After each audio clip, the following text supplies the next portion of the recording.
It's really good to see you.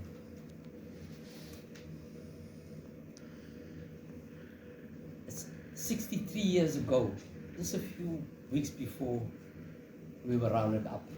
Of course, I was arrested in October in Johannesburg.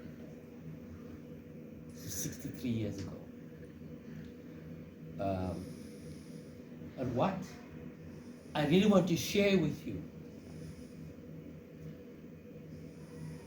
is I spent a few years before we were arrested in the Cape Peninsula Students' Union. And then 7 months in the docks, visiting Neville, Don, she's number 3, Lizzie, Fikile Bam, and so on. Spent a lot of time.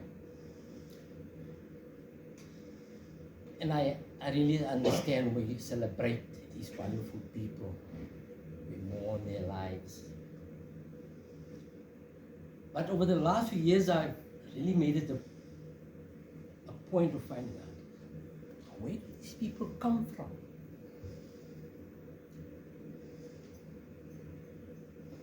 In the last few months, I've attended a few funerals. Women. They're the product of communities and families and communities. That quality of a person, you just don't pick it up. And no political organization creates them. It's built over many, many years. And I want to say, over the last few months, I made a point. There are many Dulcies out there. Many Lizzies, Theresas.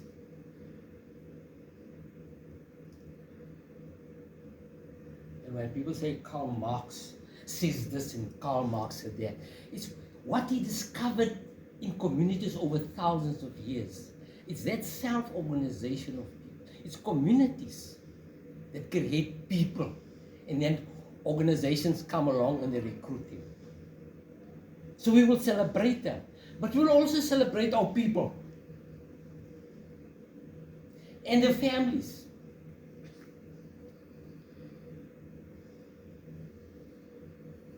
There are thousands. In fact, what sustains South Africa today is not the social workers.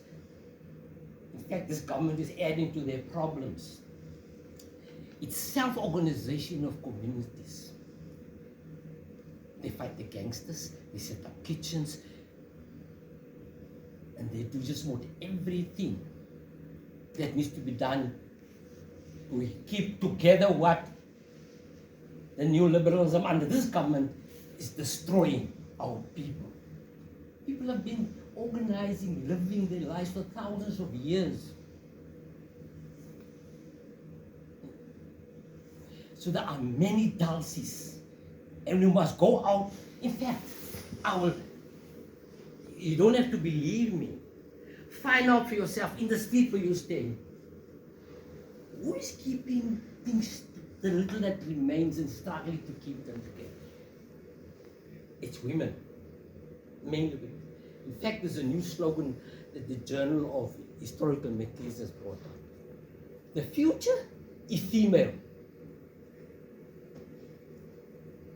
You don't have to believe me. Do your own research. And that is what we will celebrate in the life of Dulcie. Sy kon gaan lag het. She could laugh. And she could dance. But you could hear. And we know she was very serious. She was deep. Solid. Like a few women just buried over the last few months. So our hands are in good hands. In fact, the great Marx also said he found over thousands of years. It is those self-organizations that unless they come into the struggle and they are there'll be no emancipation for the masses. But they will come because they are fighting back. But what has destroyed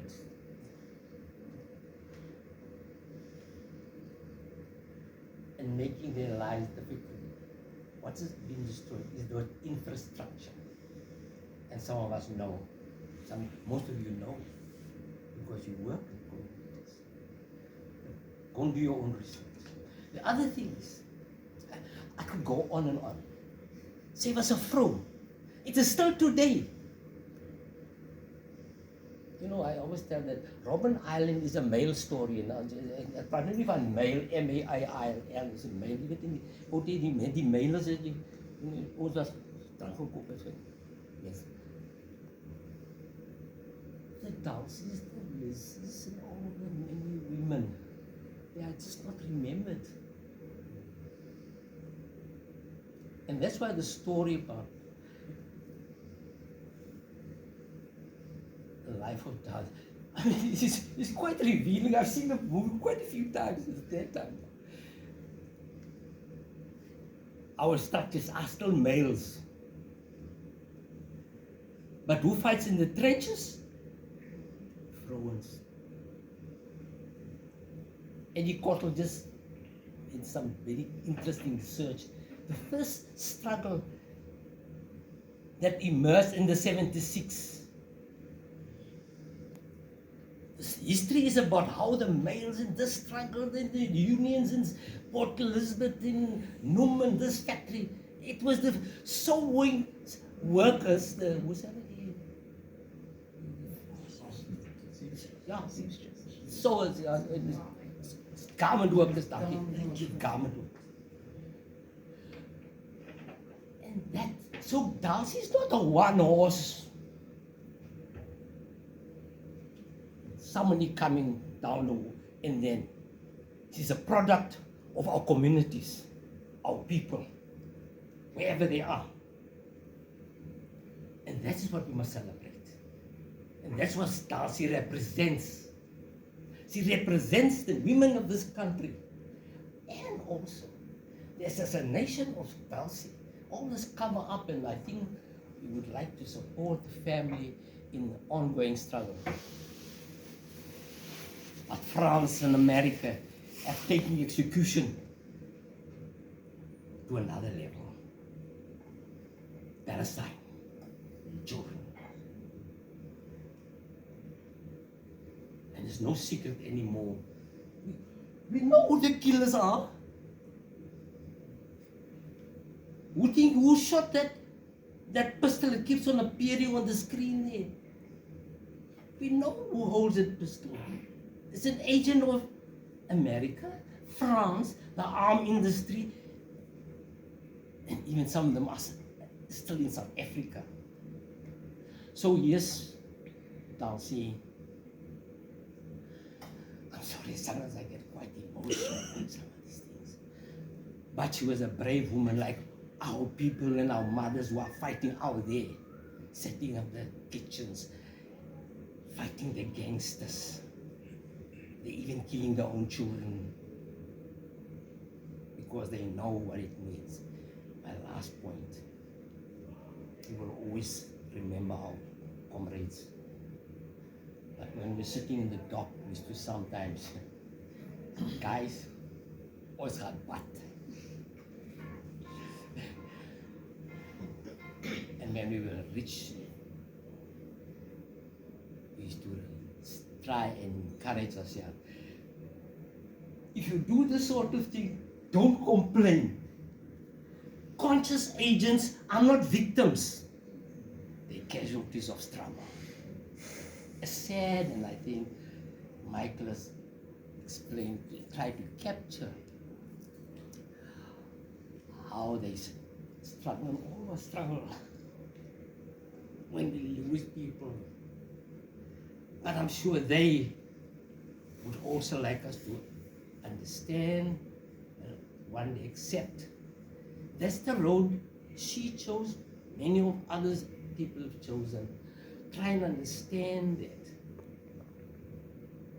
Because I think Dulcie, when she was, and that's why it became very clear she was aware that her life was in danger. She could have walked away, and you can see some of the people that were supposed to be confidants. They still don't appear very, just let's say, nicely.